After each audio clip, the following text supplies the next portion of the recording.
Just when I think Nintendo can't get any greedier with the way they're handling the launch of the Nintendo Switch 2, it all somehow gets worse. The major topic of contention surrounding Switch 2 is price point for games. So games like Mario Kart World are going to be $80. Switch 1 games that are receiving a Switch 2 edition, those are going to go from anywhere between $70 and $80. But somehow Nintendo has decided to make that aspect even worse with the way they're handling releases like The Legend of Zelda Breath of the Wild Switch 2 edition. Recall that during the Nintendo Direct, there was no information in regards to price point. They talked about the release date, the fact that upgrade packs will be sold separately, and also that there will be Switch 2 editions that include the upgrade packs, but nothing in regards to price point. And that's something that I found incredibly suspicious. Anytime a company doesn't disclose information like this, it means that they know backlash will be generated, and that is indeed what happened when people found out about the price point of games, how accessories will be more expensive, so on and so forth.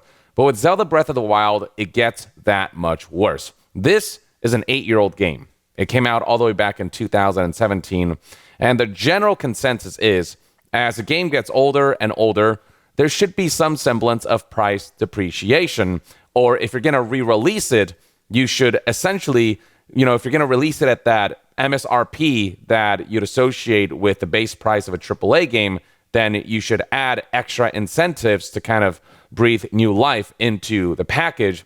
And so The Legend of Zelda Breath of the Wild Switch 2 Edition will retail for $70. That's already $10 more than the original release. What is it getting for that? Well, it is getting enhancements in terms of graphics and performance and load times. So it'll be a better looking and better running game, but many would argue that an update like that should just be free.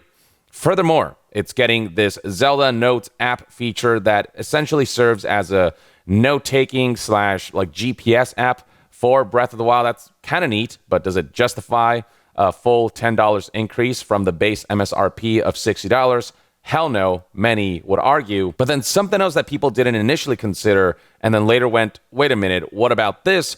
Was in regards to the Zelda Breath of the Wild expansion pass. You may recall that this is a game that got some DLC, and the cost of the expansion pass was $20. Included in this expansion pass were features and content such as a harder difficulty mode, more gear, additional side quests, new story missions, and the freaking motorcycle you get at the end of the big campaign edition that they made. It's pretty substantial stuff that make a great addition to The Legend of Zelda Breath of the Wild.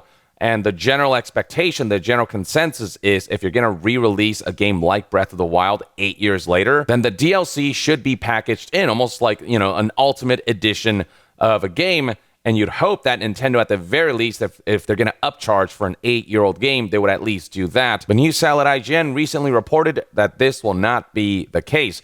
They confirmed with Nintendo that The Legend of Zelda Breath of the Wild Nintendo Switch 2 Edition does not include The Legend of Zelda Breath of the Wild Expansion Pass DLC. That DLC is available as a separate purchase. So what that means, ladies and gentlemen, is if you effectively want the full Breath of the Wild experience on the Nintendo Switch 2, you'll be shelling out a whopping $90, which is effectively not only the most expensive AAA game that has been released, it's also an 8-year-old game that started at an MSRP of $60, and that price point has gone up to $90. Now, you could argue that original Breath of the Wild owners did have to pay that extra $20, so they shelled out a total of $80 to play the game on the Switch 1. But there's, again, a general consensus that over time, a game's value does depreciate, essentially allowing more access, more accessibility from a price point standpoint to folks who have not played the game yet, which is why companies do re-releases that include, all of the DLC that have come out for the game without, boosting the price point to a ridiculous degree, keeping it at a base MSRP release. There's a general agreement that the advantage of being early adopters is that you get to play the games early, but you may end up paying more in the long run, whereas those who wait years until the game sees some kind of re-release might get a better deal, might get better value, because they'll get a package that's just more comprehensive that still retains the base price point for AAA games. But not so with The Legend of Zelda Breath of the Wild. The universal consensus is if they're going to do a Switch 2 edition for an 8-year-old game, and if you're going to up the price point at the very least, you include all of the content, all of the DLC in one package. This is the equivalent of if Bethesda released Skyrim Special Edition, which is essentially a Skyrim re-release, but did not include all of the DLC and made you pay separately for them, just like people did when the game originally launched and those DLCs originally launched. Imagine the uproar. This is what Breath of the Wild is effectively doing with their Switch 2 re-release. Now, in part, this should come as no surprise because Nintendo is not known to depreciate the value of their games or to have their games go on sale, but it doesn't change the fact that other companies have set the bar in terms of how to do re-releases and make those re-releases have a bit more value and justify releasing them at a base price point instead of releasing them at a lower price point given the age of those games. All of this looks especially bad when you put it alongside another Switch to release, Cyberpunk 2077 Ultimate Edition, which is detailed right here on the official Cyberpunk website.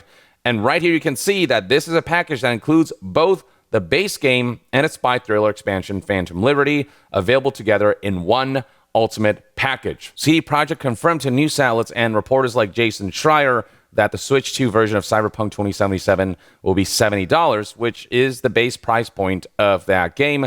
They're not increasing the game to $80 price point, base MSRP, and they're not charging extra for the DLC, which originally launched at a price point of $30. Over time, they've decided to create this package that offers great value, that offers more content for a base MSRP price point. And so when you see Cyberpunk 2077 release an Ultimate Edition like this, you compare that to Breath of the Wild, and, there's just no excuse for Nintendo to pull what they're doing with Breath of the Wild and not have some kind of model that is essentially The Legend of Zelda Breath of the Wild Ultimate Edition. Cyberpunk 2077 is a newer game than Breath of the Wild 2. Cyberpunk came out in 2020, Breath of the Wild came out in 2017. So Breath of the Wild's price point should have depreciated significantly more than Cyberpunk 2077, and yet we're seeing Cyberpunk 2077 offering a far better value than The Legend of Zelda Breath of the Wild, and the way that is increasing the base MSRP and making you pay for DLC separately. Like, fuck off, Nintendo. You're actually pulling some of the greediest things I've ever seen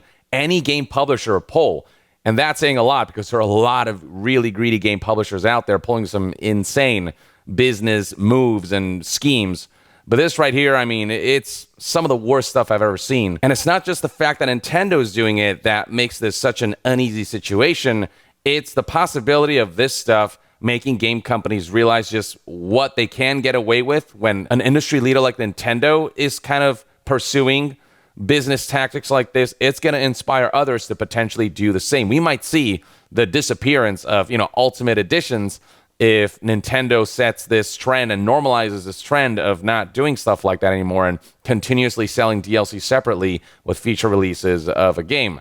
One would hope this does not get normalized because the backlash would be immense, but Nintendo seems to think they can get away with it, and, we'll see if the level of backlash is enough for Nintendo to, pull back a little bit on some of their aggressive pricing. But yeah, there's just no starker contrast between how Nintendo's doing things versus how CD Projekt is doing things when it comes to releasing old games on the Nintendo Switch 2. And look, at the end of the day, consumers will decide, what these games are worth, how much money they're willing to spend on video games. But I figured for those who had plans to engage with the Switch 2 ecosystem, you should be aware of how much you might end up spending over the long term by being aware of some of the costs that Nintendo was not very direct about in their Nintendo Direct. I think it's utter horseshit what Nintendo is doing here, especially amidst the current economic state, especially when wages have not kept up with inflation, and when inflation's probably going to get worse than ever with all of the tariffs happening and the potential ramifications of that and the potential depression the economy might see and go through soon. So Nintendo not only picked the worst time to be greedy, the greed itself is among the most egregious I've seen a game company pull. And it's the kind of greed that will essentially raise the floor of greed, will set new things as normal that will be detrimental to consumers who will be spending a lot more on gaming because gaming has just become that much more expensive, and Nintendo's leading the charge on that. Or at the very least, that's one man's take. Let me know in the comments below what your thoughts and opinions are on The Legend of Zelda Breath of the Wild Switch 2 Edition. If you want to have the complete experience with all the content, that costing $90, and Nintendo not depreciating the price in some way. Share your thoughts in the comments below, and to be further updated on all things gaming news, reviews, and discussions, stay tuned right here on Young Yeah. I'll see you guys next time. Young out.